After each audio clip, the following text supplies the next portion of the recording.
आज का ये वीडियो उन सभी कैंडिडेट्स के लिए बहुत ही ज़्यादा इंपॉर्टेंट होने वाला है जो कि यूपी पीसीएस जेके मेंस के एग्ज़ाम में अपीयर होने वाले हैं। डिटेल में डिस्कशन करेंगे और हर एक पॉइंट बहुत ही ज़्यादा इंपॉर्टेंट होने वाला है। चाहे मतलब अगर आप किनारे पर भी स्कोर कर रहे हैं, आपको डाउटफुल हैं आप, तो भी ये वीडियो आपको देखना चाहिए। हेलो दोस्तों, स्वागत है आप सभी का अपने इस नए वाले अच्छे वाले प्लेटफॉर्म पर, जहां पर आपको कोई भी जो जानकारी अवेलेबल होगी, कोई भी जो आपको कंटेंट अवेलेबल कराया जाएगा वो आपको फ्री ऑफ कॉस्ट होगा, कोई चार्जेबल नहीं होगा।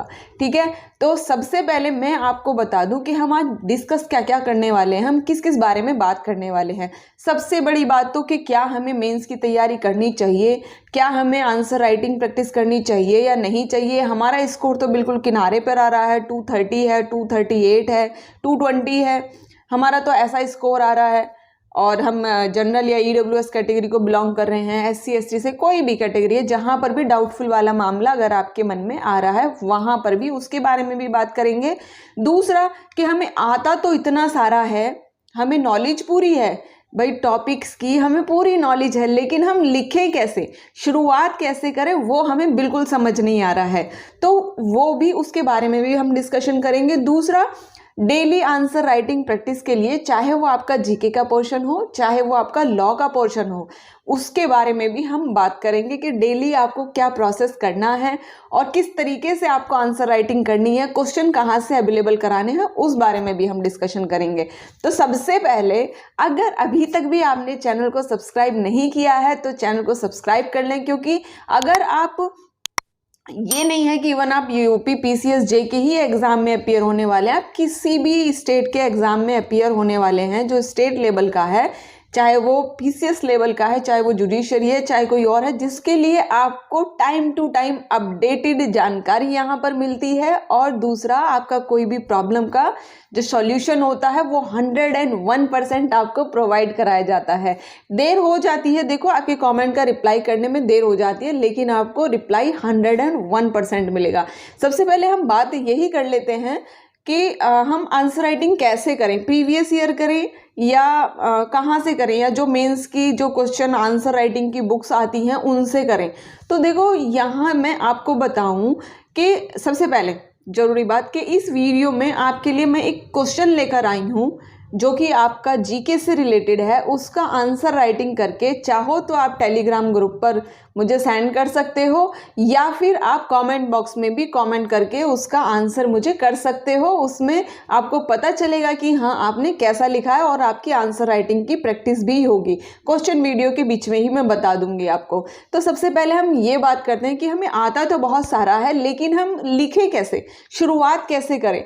तो देखो, यहाँ पर जो आपको मेंस की जो प्रैक्टिस बुक आती है उन पे तो भी कंसंट्रेशन नहीं करना है, क्योंकि वो सभी कर लेंगे तो आपका क्या अलग हो जाएगा उसमें से। जरूरी थोड़ा ही ना वही क्वेश्चन आपको मिल जाए। हो सकता, ऐसा हो जाता है कि एक दो क्वेश्चन रिपीटेड हो जाते हैं, लेकिन बाकी का क्या, एक दो क्वेश्चन से तो काम नहीं चलेगा ना। तो आपको तैयारी कैसे शुरू करनी है, कैसे प्रैक्टिस कैसे करनी है, शुरुआत कैसे करें, पहली लाइन कैसे करें। तो सबसे पहले आपको क्वेश्चन का आंसर लॉ में बिल्कुल भी तैयार उस तरीके से नहीं करना है। आपको क्या करना है, आपको टॉपिक वाइज तैयार करना है।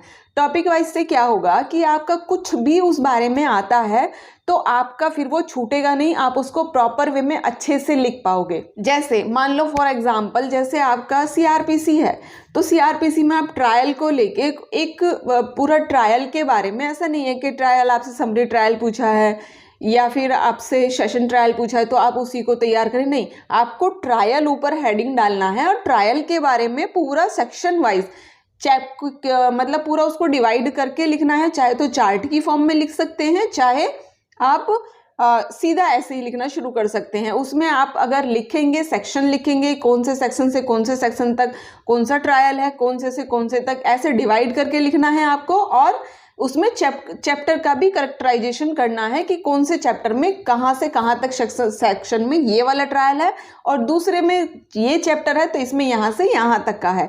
आईपीसी की अगर हम बात करें तो डाइंग डिक्लेरेशन आप टॉपिक पूरा तैयार कर सकते हैं। फॉर एग्जाम्पल बता रही हूँ आपको, अगर मन में ये भी डाउट आए कि हम किस टॉपिक पे पहले शुरुआत करें, मैं 2-3 टॉपिक आपको बता रही हूँ, जो भी आपको ईजिएस्ट लगता है आप उससे शुरुआत करें, लेकिन आपको टॉपिक तैयार करना है, ना कि आपको क्वेश्चन लिख के और उसको आंसर की फॉर्म में तैयार करना है। जब आप टॉपिक तैयार कर लोगे उसके बाद में मैं फिर आपको आगे की बात बताऊंगी कि फिर आपको आंसर राइटिंग किस फॉर्म में, अगर कितना क्वेश्चन पूछा जाता है तो उसमें फिर आपको कितना आंसर राइटिंग करना है। इसी तरीके से अगर हम एविडेंस की बात करें तो एविडेंस में आप कोरोबरेटिव एविडेंस लिख सकते हैं, उसके बारे में आप लिख सकते हैं पूरा, या आप इलेक्ट्रॉनिक एविडेंस के बारे में लिख सकते हैं पूरा, कब अमेंडमेंट हुआ, पहले क्या प्रोविज़न था, अब क्या है। ठीक है, तो उसको आप टॉपिक वाइज तैयार करिए और मुझे कमेंट बॉक्स में भी आप कमेंट करके अपना आंसर राइटिंग करके मुझे भेज सकते हैं, जो भी आता है।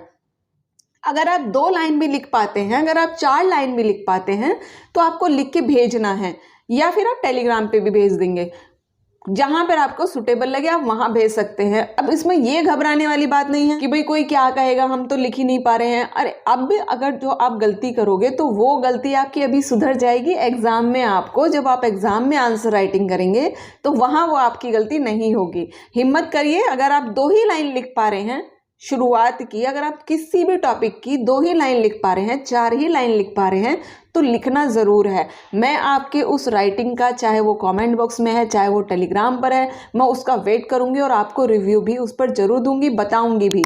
तो आज का जो मैं जिन लोगों को थोड़ा सा जीके में अगर लिखना चाहते हैं तो जीके के लिए आज का आपका ये वाला क्वेश्चन है जो स्क्रीन पर दिख रहा है आपको, इसका आंसर राइटिंग करके आपको चाहे तो मुझे कमेंट बॉक्स में कमेंट करिए। जितना भी लिख पाते हैं, जितना भी, ज़रूरी नहीं है पूरा प्रॉपर फॉर्म में ही आपको लिखना है, जितना भी लिख पाते हैं उतना लिख के मुझे कमेंट बॉक्स में मैसेज करिए, आपको उसका रिवर्ट 101% मिलेगा। चलिए आगे के बारे में हम नेक्स्ट वीडियो में डिस्कशन करेंगे, लेकिन आपको आज से ही शुरुआत करनी है। कोई भी एक टॉपिक उठाना है लॉ का और उस एक टॉपिक को तैयार करके मुझे सेंड करना है। चलिए मिलते हैं फिर जल्दी ही नेक्स्ट वीडियो में। ध्यान रखिए अपना, खुश रहिए और पढ़ते रहिए। Bye bye.